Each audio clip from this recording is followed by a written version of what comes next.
Humans black and white visualsல பார்க்க ஆரம்பிச்சு இப்ப AR VR வரைக்கும் வர almost it took 50 years. But in the 2026ல who can watch MGR Shivaji movie in black and white? Even the actors and movies are great. Maybe our old grandparents. But it not evolved directly from black and white to AR VR. First black and whiteல இருந்த colorல இருந்து LCD, LED, then now AR VR.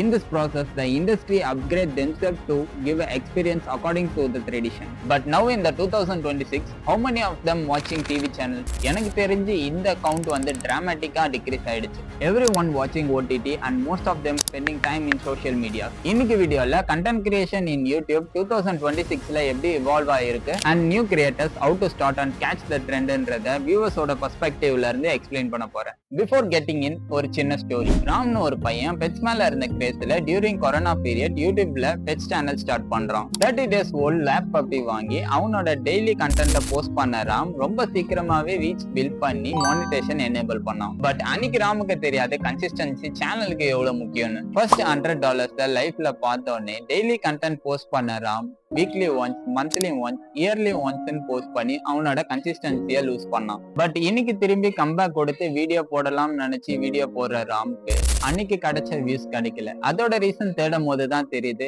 Everything was changed here. அந்த ராம் வேற யாரும் இல்ல, நான் தான். நான் சேனல்ல போஸ்ட் பண்ண ஸ்டார்டிங்ல ஜஸ்ட் விஷுவல்ஸை மட்டும் கூகுள்ல இருந்து டவுன்லோட் பண்ணி யூசிங் கைம் மாஸ்டர் வாய்ஸ் ஓவர் கொடுத்து போஸ்ட் பண்ணுவேன். பட் அந்த வீடியோஸ்க்கு அந்த டைம்ல நல்ல ரீச் கிடைச்சது. தென் போக போக சேனலை எலிவேட் பண்றதுக்காக I bought Canon 200D and my DSLRல வீடியோஸ் போட ஸ்டார்ட் பண்ணதுக்கு அப்புறமா இன்னும் நல்ல ரீச் கிடைச்சது. அப்போ வரைக்கும் என்னோட வாய்ஸ் மட்டுமே கேட்டுட்டு இருந்தேன் subscribers came to know who I am. I also did some puppies giveaway to boost my channel. But now in 2026 there are lack of creators. வீட்டுக்கு ஒருத்தவங்க சேனல் வச்சிருக்காங்க. இப்போ நான் கூகுள்ல விஷுவல்ஸை டவுன்லோட் பண்ணி வாய்ஸ் ஓவர் மட்டும் கொடுத்து வீடியோஸ் போஸ்ட் பண்ணா my videos will be similar to black and white movies. The only solution to grow faster in YouTube is uniqueness. You should do something but no one should have been done. But அதுல தான் ஒரு பெரிய headache because everything feels done and no unique ideas seems left in the world. எனக்கு புரியுது. But make sure நீங்க target பண்றது தமிழ் ஆடியன்ஸா இருந்தா நீங்க சூஸ் பண்ணிருக்க ஸ்பெசிஃபைட் நீட்ஸ் பண்றவங்க நிறைய பேர் இல்லைன்னு. Then coming to streaming, the evolution of streaming is massive. But gaming streamers illa, there are plenty of gaming streamers in South India. But recently Omega random strangers kuda interact panni stream பண்றாங்க. That grabbed attention to the viewers because in the trend foreign countries la முடிஞ்சாலும் நம்ம South Indiaக்கு இப்ப ரீசெண்டா தான் வந்திருக்கு. In US in past 3 years streamers are becoming more famous like iShowSpeed, Kaisinat, Rakai, Tota etc. இங்கிலீஷ்ல வீடியோஸே பார்க்காதனா இவங்க 5 hours stream பண்ணாலும் உட்காந்து பாக்குறேன். இப்போ இவங்க ஒரு சாதாரண ஸ்ட்ரீமர்ஸ் இல்ல, இவங்களுக்கு பின்னாடி ஒரு மேசிவ் ப்ரொடக்ஷனே ரன் ஆயிட்டு இருக்கு. They literally changing the world's trend. For example, FIFA World Cup ஓட டெலிவிஷன் ஸ்ட்ரீமிங் வியூவர்ஸை விட iShowSpeed வேர்ல்ட் கப்ல பண்ண ஸ்ட்ரீமிங்க்கு எவ்வளவு மேசிவான வியூவர்ஸ். ஸோ FIFA பிரசிடென்ட் iShowSpeedக்கு வேர்ல்ட் கப்பை ஸ்ட்ரீம் பண்ண ஸ்பெஷல் பர்மிட் கொடுத்திருக்காரு. கமிங் டு கைசினெட், அவர் யூஎஸ்ல இப்போ ரீசெண்டா ஸ்ட்ரீமர் யூனிவர்சிட்டி ஸ்டார்ட் பண்ணிருக்காரு. Literally they are changing the generation of the industry. But still அந்த மாதிரியான வே ஆஃப் ஸ்ட்ரீமிங் இப்போ வரைக்கும் சவுத் இந்தியால எனக்கு தெரிஞ்சு யாரும் ஸ்டார்ட் பண்ணல. மேபி இன்னும் கொஞ்ச நாள்ல நிறைய ஸ்ட்ரீமர்ஸ் அந்த மாதிரி வந்துருவாங்க. காம்படிஷன் கம்மியா இருக்குன்னா இப்பயே ஸ்ட்ரீம் பண்ண ஸ்டார்ட் பண்ணிடுங்க. தென் இன்னொரு மேசிவ் எவால்யூஷன் நான் நோட் பண்ணது நீங்க நோட் பண்ணீங்களான்னு சொல்லுங்க. நிறைய சேனல்ஸ் யூடியூப்ல டிவி ஷோஸ் மாதிரியே ஹோஸ்ட் பண்றாங்க. ரீசெண்டா மீடியா மேஷன்ன்ற ஒரு சேனல்ல ஐபாப் ஸ்டார்னு ஒரு ஷோ, அதுக்கு சீஃப் கெஸ்டா யுவன் சங்கர் ராஜா வந்திருந்தாரு. அந்த வீடியோவை நான் பார்க்கும்போது ஓகே இது விஜய் டிவி ஷோ, இந்த கிளிப்ஸ் எல்லாம் வந்து யூடியூப்ல போட்டிருக்காங்கன்னு நினைச்சேன். அப்புறம் தான் தெரிஞ்சது அந்த சேனல் தான் அந்த ஷோவை ஹோஸ்ட் பண்றாங்கன்னு.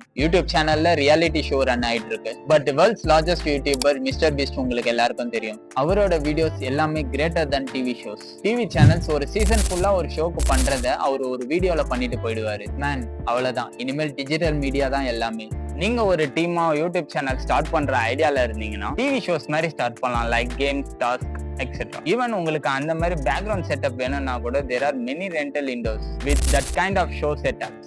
ஈஸியா ஆடியன்ஸ் கிட்ட இருந்து அட்டென்ஷன் கிராப் பண்ணலாம். Then I have to talk about educational contents of any field. Whoever specialised person from specified field you want to talk about, அவங்களை கூப்பிட்டு you can film a podcast. Recently I am வாட்சிங் more podcast. நம்ம கேட்கணும்னு நினைக்கிற கொஸ்டின்ஸை அவங்க கேட்கறாங்க. So அது மூலமா ஆடியன்ஸ்க்கு ஒரு ப்ராப்ளம் சால்விங் இருக்கிறதால they are more interested. It's not a kind of interview, it's kind of casual talk. I think so recent timeல more people started watching podcast. If I am right, commentல சொல்லுங்க. Sorry, ஒரு சில பல climatic சேஞ்சால location கன்டென்ட்ரேஷனை change பண்ண வேண்டியது ஆயிடுச்சு. If any of this not suits your face, if you have specific interest and niche in something, but on the field plenty of creators இருந்தாலும் still you can be successful. But there are two important ways: consistency and quality. Upload the video consistently. Don't look after views and subscribers. If your content gets one view, do the content for that one viewer. The algorithm of the YouTube will change one day. And give the quality for your content in the way of storytelling, editing, visuals and etc. This means a lot. உங்க video ஒரு problem சால்விங்கா இருக்கலாம், இல்லனா என்டர்டைன்மெண்டா இருக்கலாம், but more over உங்க video start to end ஒரு எங்கேஜ்டா இருக்கணும். What, why, how. இப்போ ஏஐ இருக்கிறதால ஸ்கிரிப்ட் ரைட்டிங், ஸ்டோரி டெல்லிங், உங்களோட ஸ்பெசிஃபைடு ஆடியன்ஸோட சைக்காலஜியை புரிஞ்சிக்க முடியும் within a minute using entropy. But ஏஐயோட ஸ்லாப்ல மட்டும் மாட்டிக்காதீங்க. I recently heard about AI slop for making thumbnail using AI. Literally நிறைய சேனல் ChatGPTல தம்ப்லைன் கிரியேட் பண்றதால எல்லாரோட தம்ப்லைனும் சிமிலரா இப்போ ஃபீல் ஆகுது. அதனால யூசிங் த ஏஐ நான் என்னோட சேனலுக்கு ஒரு கைண்ட் ஆஃப் டிசைனை யூஸ் பண்ணிட்டு இருக்கேன். ஸோ ஏஐ யூஸ் பண்ண வேணாம்னு சொல்ல, but use the AI uniquely, not randomly. So இந்த வீடியோவில் நான் என்ன சொல்ல வரேன்னா, just like visuals evolve, content creation evolve too. So if you are trying to grow in YouTube with using the same strategy that used before 5 to 10 years, you are basically trying to watch Netflix in the black and white visual. The algorithm changes, audience behavior changes, the technology changes. The only thing that should not stop changing is you. So instead of asking will YouTube work in 2026, ask yourself, am I ready to evolve with YouTube in 2026? Maybe next generation of YouTube won't just be watching. It could be experienced as hologram. If this video changed the way you think about content creation, hit the like button, share with your friends who are planning to start a YouTube channel. This is Emrad. I will see you in next one.